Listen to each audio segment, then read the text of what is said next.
सभी को नमस्कार। हमारे देश में शिव तथा विष्णु इन दो देवों की पूजा उपासना अत्यंत प्राचीन काल से होती आई है। शैव संप्रदाय और वैष्णव संप्रदाय ये संप्रदाय भी फलते फूलते रहे हैं। कहीं कहीं इनमें परस्पर विवाद होता रहा है और अपने अपने देवता को ऊंचा दिखाने की, दूसरे के देवता को नीचा दिखाने की प्रवृत्ति भी सांप्रदायिक आग्रहों से इनमें पनपती रही है। विवाद होते रहे हैं। संस्कृत में इस प्रकार का साहित्य भी लिखा गया है जिसमें कि शिव के भक्त अन्य देवों की निंदा करें या विष्णु के भक्त अन्य देवों को कमतर निरूपित करें, उसके कारण सांप्रदायिक स्तर पर विभिन्न मतवादों के बीच मनोमालिन्य भी होता रहा है। इतिहास में इसके प्रमाण मिलते हैं। अन्य धर्मावलंबियों से भी इस प्रकार का विवाद होता रहा है और विशेष रूप से राजा को प्रभावित करने के लिए अपने अपने मतों का प्रतिपादन, अन्य मतों को न्यकृत करने के लिए, कमतर दिखाने के लिए तत्त मतावलंबी उन मतों के अवलंबन करने वाले लोग करते रहेंगे, इतिहास करते रहे हैं और इसमें इतिहास के अनेक प्रमाण मिलते हैं। संस्कृत में भी इस प्रकार का साहित्य प्राप्त होता है।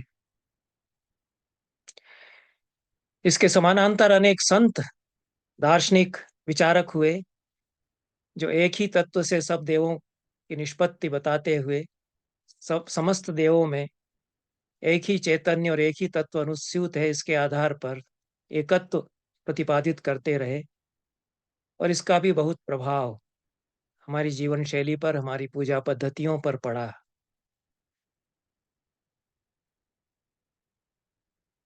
शिवोपासकों का रामोपासकों से कहीं न कहीं मतभेद रहा होगा, विवाद रहा होगा। इसीलिए तुलसीदास ने बहुत जोर देकर राम के मुंह से कहलवाया कि शिव द्रोही मम दास कहावा, सो नर सपने हूँ मोहि न भावा।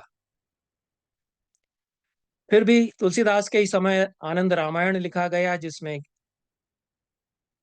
राम भक्त और कृष्ण भक्त के बीच में विवाद, बड़ा लंबा विवाद है और उसमें राम किस प्रकार से ऊंचे हैं कृष्ण से, इसको राम भक्त सिद्ध करता है।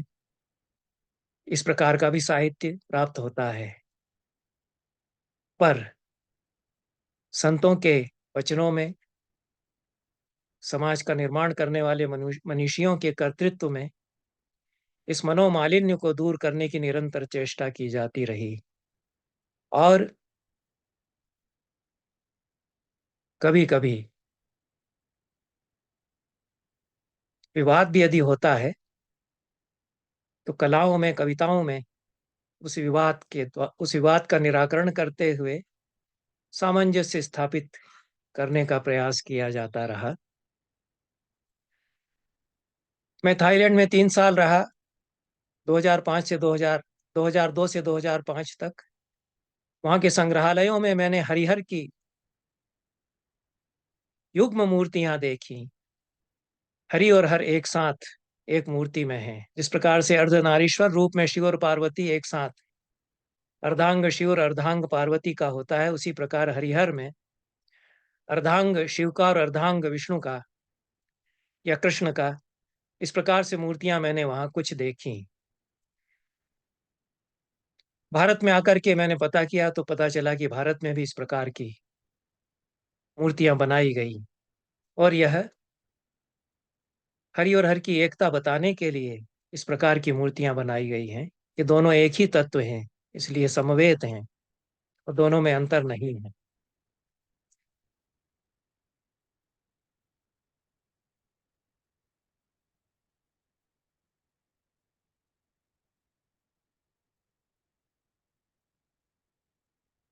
यह आप मूर्ति एक देख रहे हैं, यह 8वीं 9वीं शताब्दी की मूर्ति है और शिव का जटाजूट और कृष्ण का किरीट या विष्णु का किरीट अलग अलग प्रदर्शित किया गया है। कानों में कुंडल अलग अलग प्रकार के हैं। मुख का भी अर्धभाग भिन्न है और उसी प्रकार से चरणों में अंतर है। यह हरि और हर की युग्म मूर्ति है। यह परवर्ती मूर्ति है और उसी शिल्प को लेकर के यह मूर्ति बनाई गई है। हम लोगों के वाम भाग की तरफ शिव हैं, हम लोगों के दाहिने भाग की तरफ विष्णु है। चतुर्भुज यह मूर्ति है। शिव के हाथ में त्रिशूल है, विष्णु के हाथ में जो अर्धांग विष्णु का है उसमें शंख है, दूसरे दक्षिण हस्त में गदा है और एक दक्षिण हस्त शिव का वरदाभय हस्त में है। यह ललाट पर तृतीय नेत्र भी प्रदर्शित किया गया है आधा, और इसी प्रकार से मुख का अर्ध भाग, एक नयन कुछ भिन्न है दूसरे नयन से। यह मूर्ति एक चरण उसमें चर्म है, दूसरे चरण में कौशेय वस्त्र है। चरणों के आकार में भी किंचित भेद है। इस प्रकार से ये मूर्तियां बनाई जाती रही हैं, पुरातत्वविदों का विषय है, इस पर मैं अधिक नहीं कहूंगा। हमारे एक मित्र हैं आचार्य श्रीकांत बहुलकर, अंतर्राष्ट्रीय ख्याति के विद्वान हैं, वैदिक साहित्य के मर्मज्ञ विद्वान हैं तथा पाली और बौद्ध दर्शन के अंतर्राष्ट्रीय ख्याति के विशेषज्ञ माने जाते हैं।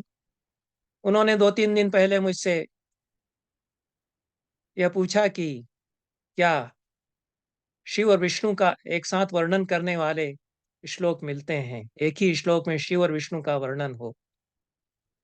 तो मैंने उन्हें सूचित किया कि इस प्रकार के कई पद्य हैं। सुभाषित संग्रहों में इस प्रकार के अनेक पद्य मिलते हैं जिनमें कि एक ही पद्य में समवेत रूप में शिव तथा विष्णु का एक साथ वर्णन किया गया हो। श्लेष अलंकार के द्वारा प्रायः ऐसा वर्णन किया जाता है और एक ही शब्द के, एक ही वाक्य के, एक ही श्लोक के दो अर्थ निकलते हैं, एक शिव के पक्ष में और एक विष्णु के पक्ष में। सबसे प्राचीन सुभाषित संग्रह सुभाषित रत्न कोश है, उसमें एक पद्य इस प्रकार का मिलता है। वही पद्य सदुक्ति कर्णामृत में भी प्राप्त होता है। सुभाषित रत्न कोश 12वीं शताब्दी का विद्याकर के द्वारा संकलित अत्यंत ही महत्वपूर्ण सुभाषितों का संग्रह है, कविताओं का संग्रह है। और सदुक्ति कर्णामृत श्रीधर सेन के द्वारा संकलित 13वीं शताब्दी का बंगाल में तैयार किया गया सुभाषित संग्रह है। इसका हिंदी अनुवाद साहित्य अकादमी के द्वारा मेरे द्वारा किया गया प्रकाशित है। सदुक्ति कर्णामृत में 5 पद्य हरिहर के समवेत रूप की स्तुति करने वाले मिलते हैं और 5 तद व्यतिरिक्त पद्य कांता सहित हरिहर की स्तुति करने वाले भी मिलते हैं। यह बड़ा रोचक है कि अर्धनारीश्वर यदि है तो शिव और पार्वती एक तरफ और विष्णु और लक्ष्मी एक तरफ, चारों को एक साथ बना दिया गया है। एक ही पद्य में चारों का वर्णन एक साथ किया गया है और प्रतिमा में देखें तो चारों का समवेत रूप उससे बनेगा। सुभाषित रत्न भांडागार जो बाद का संकलन है आधुनिक काल का, उसमें 10 पद्य मिलते हैं, उनमें से 2 पद्य सदुक्ति कर्णामृत में भी है और एक पद्य जल्लण की सूक्ति मुक्तावली में भी मिलता है। इस प्रकार से 19-20 पद्य हरिहर के समवेत रूप की स्तुति करने वाले प्राप्त होते हैं। उनमें से कुछ पद्यों का मैं पाठ करूंगा जिससे कि कुछ झलक मिल सके कि किस प्रकार से कवियों ने शिव तथा विष्णु के समवेत रूप की परिकल्पना की है। यह भवानंद का पद्य है और सदुक्ति कर्णामृत में 162वें क्रमांक पर यह उद्धृत है। नियमित जटा वल्ली लीला प्रसुप्त महोरगम चरण कमल प्रांते मुक्त स्विक्रम गो वृषम वितत फणिभुक् पत्र छत्रम गदा लगुड़ श्रियम हरिहर वपुर ब्रह्मोपास्यम पुनातु जगत्त्रयम्। जटावल्ली नियमित है, एक और लीला पूर्वक विशाल काय उरग सोया हुआ है। चरण कमल प्रांते मुक्त स्विक्रम गो वृषम, दोनों के चरण कमल प्रांत में अपने अपने विक्रम को त्याग करके गो और वृष विराजमान है। कृष्ण वाले पक्ष में गाय और शिव वाले पक्ष में वृषा नंदी वाहन। तो जो शिव का स्वरूप है उसमें नंदी एक तरफ उनके चरण कमल की तरफ विराजमान है, और जो कृष्ण का विग्रह उसके समवेत है, उसमें जुड़ा हुआ है, उसमें गाय। वितत फणिभुक् पत्र छत्रम गदा लगुड़ श्रियम, विशाल काय फणि भुक शेषनाग के फणों की छाया ऊपर है, और गदा और लगुड़, गदा और लाठी, इनकी शोभा एक एक हाथ में है। हरिहर वपुर ब्रह्मोपास्यम पुनातु जगत्त्रयम्, ऐसा हरिहर का जो सम्मिलित सम्मिश्रित वपुः विग्रह है, ब्रह्मा के द्वारा उपास्य, वह तीनों लोकों की रक्षा करे। अगला पद्य उसी में सदुक्ति कर्णामृत में ही तुंगोक नाम के कवि का है। ये सारे कवि 12वीं 13वीं शताब्दी के पहले के हैं, इनके संबंध में और जानकारियां नहीं मिलती हैं। एकावस्थितिरस्तु वह पुर मुर प्रद्वेषिणोर्देवयो प्रालेयाञ्जन शैल शृंग सुभगच्छायांगयो श्रेयसे तार्क्षत्रास विहस्त पन्नग फटा यस्यां जटा पालयो बालेन्दुद्युतिकोश सुप्त जलजो यस्यां च नाभीरध। पुरद्विट और मुरद्विट, पुरारी और मुरारी, इन दोनों देवताओं की एकावस्थिति हो, ऐसा कवि कहता है। जो कि प्रालयांजन शैल श्रृंग सुभगत छायांग दोनों हैं। प्रालय शैल जो हिमालय है, उसमें जो बर्फ छाई रहती है, उसके कारण शुभ्र श्वेत जिनका विग्रह है, और अंजन शैल कृष्ण श्याम वर्ण का विग्रह जिनका है, ऐसी अंगों की छटाएं जिनकी हैं, प्रालय प्रालय शैल और अंजन शैल के समान जिनकी अंगद छटा है, सुभग छाया है। तार्क्षत्रास विहस्त पन्नग फटा यस्याम जटा पालयो, जिनकी जटाएं तार्क्ष गरुड़ के त्रास से विहस्त हो गए, विवश होकर के सरकते हुए पन्नग की फटाओं से युक्त हैं, ऐसे वालेन्दुद्युतिकोश सुप्त जलजो यस्याम च नाभि हृदय। वालेन्दु जो बाल चंद्रमा भाल पर है, उसकी किरणों के कारण जो नाभि से निकला हुआ कमल मुरझा गया है, वो सुप्त हो गया है, नाभि हृदय में समा गया है, ऐसा विग्रह पुरारी और मुरारी का एकावस्थिति उसकी बनी रहे, ऐसा कवि कहता है। एक और पद्य जलचंद्र का है।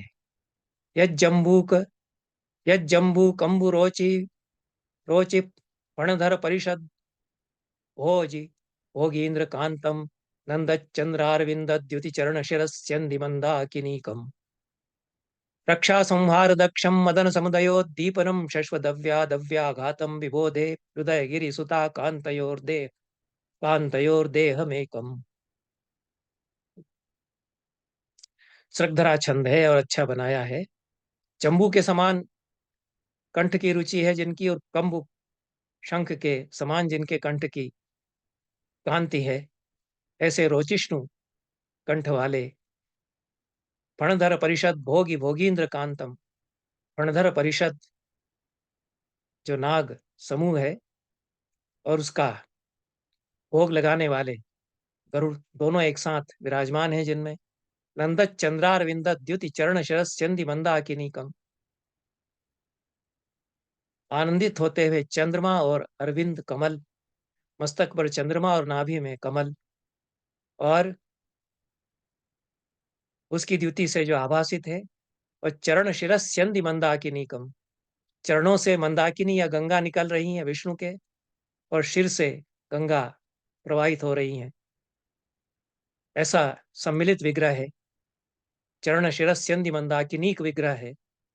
रक्षा संहार दक्षम, रक्षा और संहार में दक्ष जो है, विष्णु रक्षा करते हैं, शिव संहार करते हैं। मदन समुदयोद्दीपनम, मदन का समुदय करने वाला और मदन का उद्दीपन करने वाला। उद्दीपन से यहाँ अर्थ दाह से लिया जाना चाहिए। तो मदन का समुदय करने वाला और उसका दाह करने वाला, ऐसा ऐसा शिव और विष्णु दोनों के पक्ष में अलग अलग अर्थ होगा। शश्वत अव्यात अव्याघातम विभोदेपि, ऐसा शश्वत जो स्वरूप उनका है वह रक्षा करे, जो कि विबोध प्रजागर होने पर, जागरण होने पर अव्याघात रहता है। ऐसा उदधि गिरिसुता कांतयोर देह में कम, उदधि सुता और गिरिसुता दोनों का, दोनों के कांत, दोनों के पतियों का एक देह। उदधि सुता लक्ष्मी के कांत, गिरिसुता पार्वती के कांत शिव, इन दोनों का एक देह निरंतर रक्षा करता रहे। यह प्रसिद्ध श्लोक है, काव्य प्रकाश में उद्धृत है, सदुक्ति कर्णामृत में 163वें नंबर पर उद्धृत है। सदुक्ति कर्णामृत में इसको 12वीं कृत बताया गया है, और सूक्ति मुक्तावली में भी यह उद्धृत है। और कहना कठिन है कि सचमुच में 12वीं का है, क्योंकि 12वीं के किरातार्जुनीय में यह प्राप्त नहीं होता है। लेकिन ऐसा प्रतीत होता है कि 12वीं ने स्फुट पद्य लिखे होंगे, और शब्दों पर जो असाधारण अधिकार है वह किसी ऐसे सिद्ध कवि का ही हो सकता है।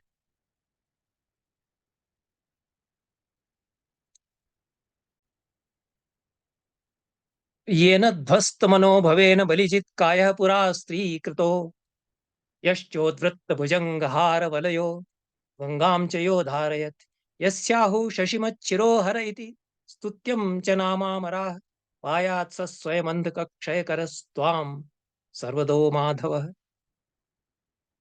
बहुत प्रासादिक शैली में श्लेष बनाया है, और सखंड श्लेष का यह उदाहरण है। दो प्रकार का श्लेष होता है, अभंग श्लेष और सभंग श्लेष। अभंग श्लेष में बिना संधि तोड़े, बिना समास आदि विग्रह के सीधे दो अर्थ निकल आते हैं, बिना संधि विच्छेद किए विशेष रूप से दोनों अर्थ निकल आते हैं, अभंग श्लेष होता है। सबंग सबंग श्लेष में एक अर्थ जो पद देता है, उसका संधि विग्रह करने पर अथवा समास विग्रह करने पर दूसरा अर्थ निकलता है।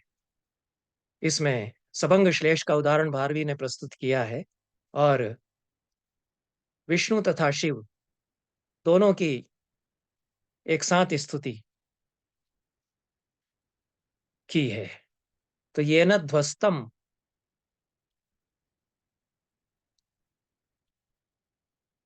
ये न ध्वस्त मनोभवेन बलिजित कायः पुरा स्त्री कृतः, ये न ध्वस्तम अनः,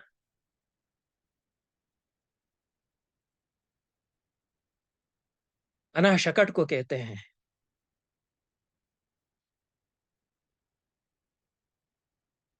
कृष्ण के पक्ष में, माधव के पक्ष में, कृष्णावतार में जिन्होंने अनह या शकट का ध्वंस किया था, शक्टासुर का ध्वंस किया, और बलिजित कायः पुरा स्त्री कृतः, राजा बलि को जीतने वाले और अपने शरीर को स्त्री के रूप में जिन्होंने बना लिया, तो बलिजित कायः पुरा प्राचीन काले स्त्री कृतः मोहिनी रूपेण स्वकीय कायः परिणतिम परिणतिम नीतः, ऐसा अर्थ हो जाएगा।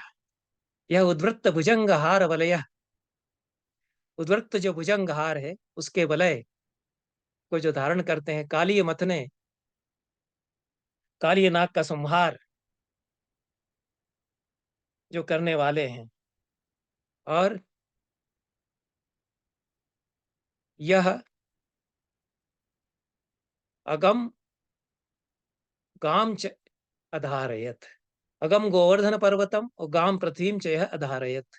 कृष्णावतार में गोवर्धन पर्वत को और वराह अवतार में पृथ्वी को जिन्होंने धारण किया।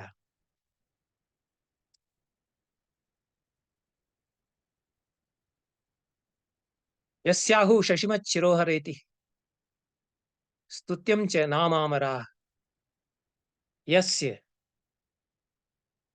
शशिमत् शिरोहर इति स्तुत्यं नाम अमराः आहु। शशिमत् राहु तस्य शिरः हरतीति शशिमत् शिरोहरः। शशिमत या राहु के मस्तक को काटने वाले, ऐसा विष्णु पक्ष में हो जाएगा। सुदर्शन चक्रेण राहो शिरोहरणे पायात सस्वयमंद कक्षय करस त्वाम सर्वदो माधवः। सह स्वयं अंधक क्षय करह, स्वयं ही अंधक वंशजों का क्षय करने वाले, अंधक वृष्णि नाम क्षय करह, यादवों का संहार स्वयं कर देने वाले, सह सर्वदह माधव वह पायात, ऐसे सब कुछ प्रदान करने वाले माधव आपकी रक्षा करें।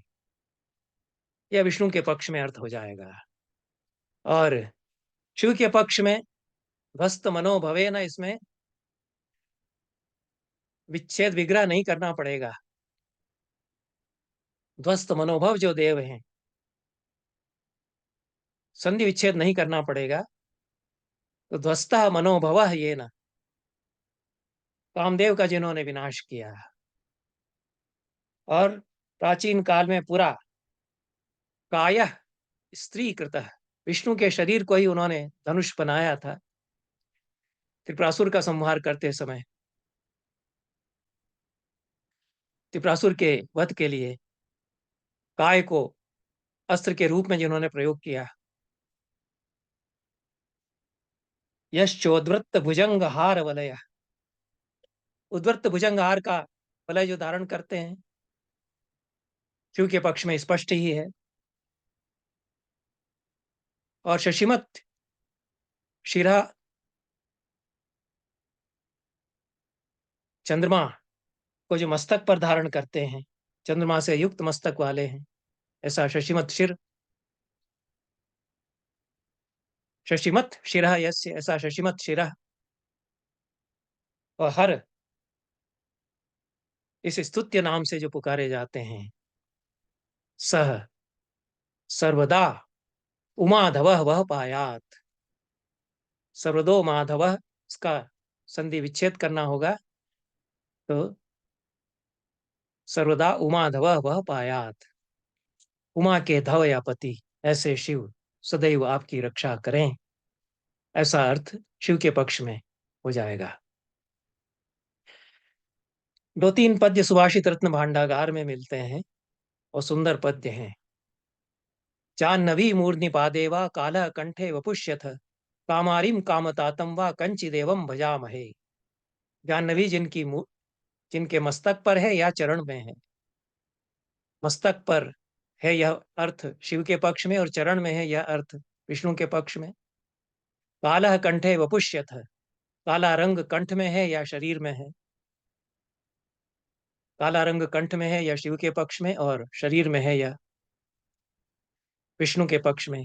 कामारिम कामतातम वा, जो कामारी हैं या कामतात हैं, काम के प्रिय हैं, काम के तात या पिता हैं। कामारी हैं यह शिव के पक्ष में, और काम के पिता हैं यह कृष्ण के या विष्णु के पक्ष में आएगा। प्रद्युम्न अवतार लिया, कामदेव उत्पन्न हुआ कृष्ण के पुत्र के रूप में। प्रद्युम्न को काम का ही पर्याय कहा जाता है या काम का अवतार कहा जाता है, इसलिए वो काम के तात हैं। ऐसे कामारी अथवा कामतात दोनों एक ही हैं। ऐसे किंचित एवं भजामहे, ऐसे कोई एक जो है इस प्रकार से सम्मिश्र हैं, उनका हम अर्चन करते हैं। एक और पद्य है। गवीश पत्रो नगजार्तिहारी कुमार तात शशिखंड मौलि लंकेश संपूजित पाद पद्म पायादनादि परमेश्वरो वह। इंद्र वज्रा छंद है। और यहाँ भी श्लेष से दोनों शिव और विष्णु के पक्ष में अर्थ द्योतित होगा। गवीश पत्र नगजार्तिहारी, शिव के पक्ष में होगा गवीशो वृषा वाहनम यस्य, ऐसा गवीश पत्र, पत्रम वाहनम, पत्र शब्द वेहिकल या वाहन के अर्थ में आता है। और गवीश वृषभ, तो गवीशा पत्रम यस्य, ऐसा गवीश जिनका वाहन है। विष्णु के पक्ष में आद्य अक्षर का लोप करेंगे, इसको आद्य पढ़ा जाना चाहिए। तो विहि पक्षी तस्य ईशा, पक्षिणाम ईशा गरुड़ पत्रम वाहनम यस्य, विशो गरुड़ो वाहनम यस्य, ऐसा गवीश पत्र है। यह विष्णु के पक्ष में अर्थ हो जाएगा। नगजार तिहारी, नगजा अगजा, नगजा पार्वती के लिए आता है, उनकी आरती दुख को दूर करने वाले नगजार तिहारी। और नगजह गजह गजेंद्र तस्य आरतिहारी, गजेंद्र मोक्ष प्रदान करने वाले, गजेंद्र के दुख का हरण करने वाले, ऐसे विष्णु के पक्ष में अर्थ होगा। तो कुमार तातः,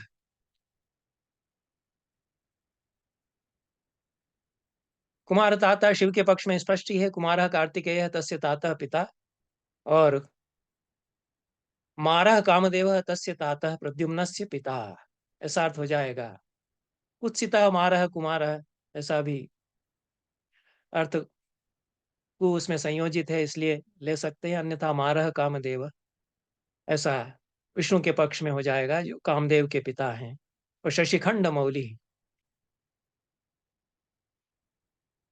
शशिखंड को जो मस्तक पर धारण करते हैं, ऐसा अर्थ हो जाएगा शिव के पक्ष में। और शशिखंड के समान जिनका मस्तक है, ऐसा विष्णु के पक्ष में हो जाएगा। लंकेश संपूजित पाद पद्म, शिव के पक्ष में सरल अर्थ है, लंकेश या रावण के द्वारा संपूजित हैं पाद पद्म जिनके, ऐसे शिव। और का ईश संपूजित पाद पद्म, ऐसा विग्रह विच्छेद करना पड़ेगा। तो कह ब्रह्मा और ईशा शिव, तो क ईश यो संपूजित पाद पद्मौ यस्य, ऐसा विग्रह होगा। ब्रह्मा और शिव जिनके पाद पद्म का पूजन करते हैं, ऐसे पायाद अनादि परमेश्वरो वह, ऐसे अनादि परमेश्वर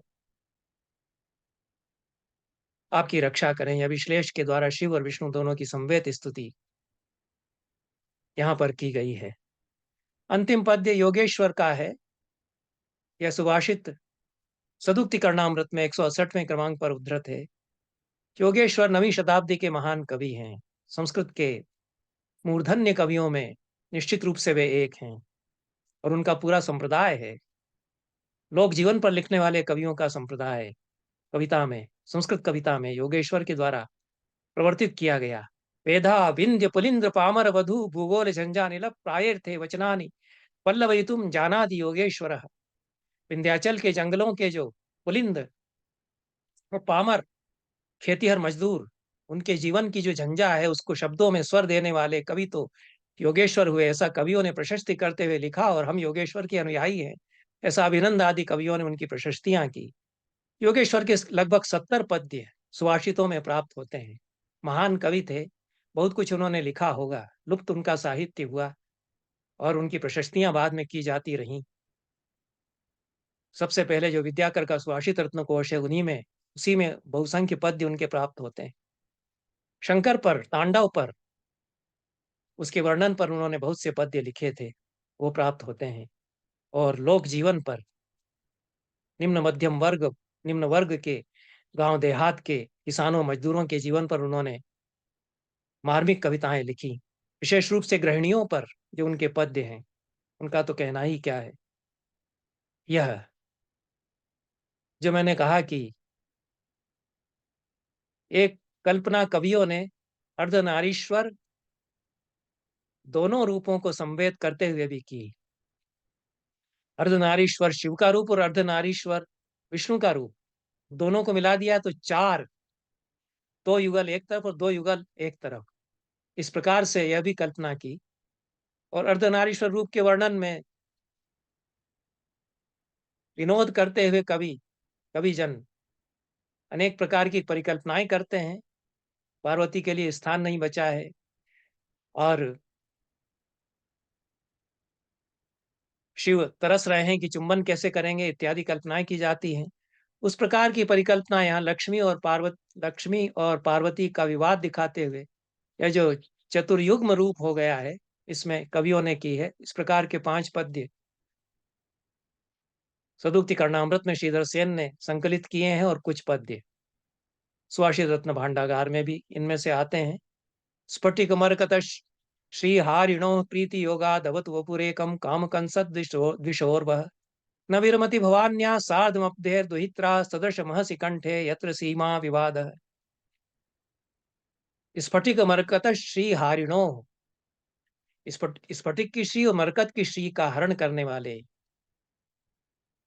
स्फटिक शुभ्र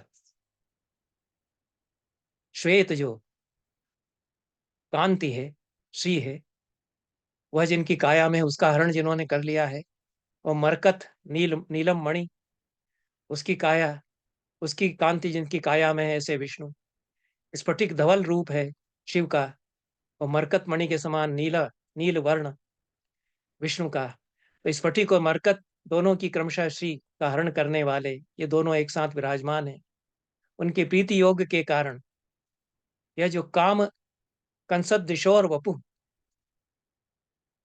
काम रिपु और कंस रिपु दोनों का एक वपु हो गया है।